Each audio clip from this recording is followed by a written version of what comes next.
Hey there, crypto enthusiasts. Welcome back to another exciting tutorial. Today, we're tackling how to send ETH from Uniswap in 2025. Whether you're new to the blockchain world or just brushing up on your skills, this guide will walk you through the process step by step. Uniswap is one of the top decentralized exchanges, making it super easy to swap and send cryptocurrencies like ETH. By the end of this video, you'll be sending ETH like a pro.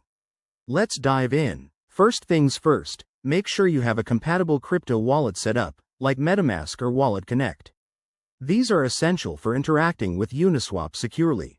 Once you're ready, head over to the Uniswap website or app. Remember, always use the official site to avoid scams. Step 1. Connect your wallet. Click on the Connect Wallet button at the top of the Uniswap interface.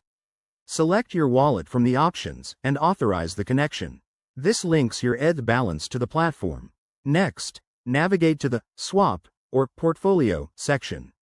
Here, you'll see your available assets, including ETH.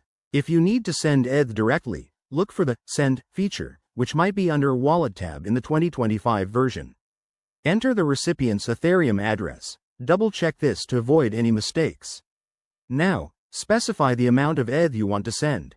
Uniswap will show you the estimated gas fees, which are the costs for processing your transaction on the Ethereum network.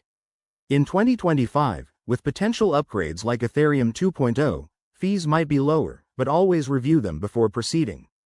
Hit the Confirm button, and your wallet will prompt you to sign the transaction.